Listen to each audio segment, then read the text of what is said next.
Hello, friends and neighbors, and welcome to a special edition of Ray and Benny Talk Sports called The Blitz. And this one is in honor of one of the greatest hockey players in NHL history. Number 10, Guy Lafleur. He was amazing, bro. Yeah, he was a pretty good player, a little bit before our time, but I think the tail end of his career went into the 80s a bit there with a few other teams. But yeah, watching clips of him is pretty fun to watch. What a skater. Like, and not just speed, but the way he could just move and glide around the ice was insane. With that flowing locks of hair too in the back. It's just something else to watch. One of the greatest. Yeah. You see that ovation that he got? Yeah, it was a pretty good tribute from Montreal tonight for him. So, gosh, did he get like a 10-minute standing ovation? Yeah, they couldn't move on in the ceremony because the fans are just cheering, ovation, and everything. So we wore number 10. So that's why it should be a 10-minute ovation. Exactly. That's true. And that's why we're doing this Mount Rushmore in honor of number 10. We're talking about the greatest players to wear number 10 in the NHL. Let's go 1 and 1 and 1 and 1 and 1 and 1 to fill up this mountain, brothers. Who do you got first? We might as well start off because I think we both got the same guy and the guy in our backgrounds here and go Guy Lafleur. Obviously, he's one of the top four there to ever play that game and probably the best to wear the number 10. So he's definitely on that Mount Rushmore for me. Yeah, like we said, just the way he moved around the ice was an amazing thing to see. He was like before his time, or not before his time, but it seems like if he played in this NHL, he'd have 100 points, bro. Yeah, it'd be something to see. Just use that ice, man. He'd use that ice. Who do you got next? Since I got Guy Lafleur as well. I'm going to go with, of course, Pavel Bure of the Vancouver Canucks. He was another fun player to watch, and I guess not just Vancouver Canucks, but he was a fun player to watch, going up and down that ice, scoring those goals that he used to score, and tormenting the Winnipeg Jets like he used to torment us. So he's on that list for me. Talking about a guy who can skate, man. That guy on a breakaway is like almost automatic. Yeah. Like, I love. Yeah, you weren't stopping him, and he was probably scoring that goal for sure. He is such a headache, man. Oh, in the playoffs, such a headache. You really had to bring that guy up, eh? You really had to bring him up. Yeah, it's unfortunate, but I'm gonna bring a personal favorite of mine because he was a Leaf, and he didn't really wear number 10 as a Leaf.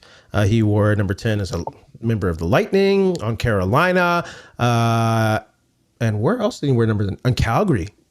Some of his best years. So I have Gary Roberts on my Mount Rushmore. Not a crazy skilled player per se. Always in the best condition. Had a great long career. Always played physical. So I'm going to take Gary Roberts as my next number 10. Yeah, he was always a tough player. Yeah. Next for me is going to go with the... he was quite the assist guy, Ron Francis. He was always kind of the background player in Hartford. He was a star for sure. He was a star in Pittsburgh, but it was Lemieux and Yager were the main front guys. But Ron Francis was quietly putting up points and having a fantastic career. So he gets one of my spots in the top four there. Yeah. Let's talk about this dude that we both have, a Winnipeg hockey legend. Unfortunately, we lost him early to cancer recently. Dale Hawerchuk, Ducky, my favorite player of all time, guaranteed in hockey. I follow him everywhere to Buffalo, except for Philly, bro, because at that time you were a Philly fan, and I didn't want any of that business, so that's why I ended up being a Toronto Maple Leafs fan. Dude, that was the closest he ever came to winning the cup. Yeah, no hate on that team, but I just couldn't be. I couldn't cheer for the same team you did. That was horrible. Mr. Butler's class talking about. I'm not gonna want to talk about Flyers with Mr. Butler's class. Mr. Butler. Come on now. Yeah, you remember that? Dale Hawerchuk, bro. How can we not have Dale Hawerchuk? We're Winnipeg. Yeah, you for sure have Hawerchuk on this list. He's one of those top four guys, for sure, wearing that number. And again, fun to watch for us. Unfortunately, he couldn't get that ring, but and unfortunately, he also got traded. But yeah. Great player. Yeah, I remember a couple of weeks ago we were talking about coaches for the Jets, and his name came up as one that would have been amazing. Yeah, that would have been fun to see. I feel like that would have happened at some point, so it's too bad. The reunion with Mark Scheifele might have just brought his game to another level, we said. Yeah. All right. I also have another Smythe. Maybe it's pick this guy also because he's a Smythe division. But this guy was just a pain in the butt, and not in the Pavel Bure way. In the in-your-face, mean-looking, other side of Gretzky player, Esa Tikkanen. Yeah.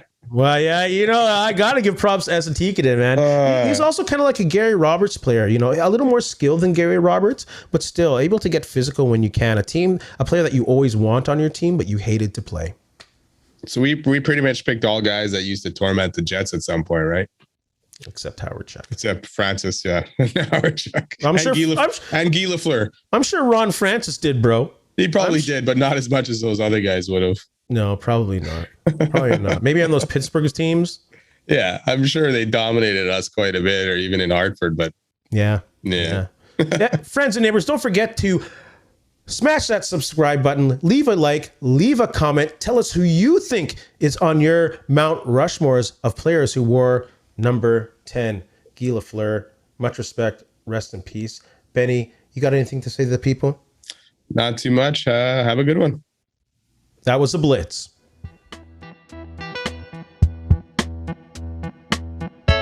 Hey, friends and neighbors, don't forget to check us out online on Facebook, TikTok, Instagram, and Twitter at Ray Benny Sports. And don't forget to check out our YouTube channel. Leave a like, leave a comment, tell us what you think.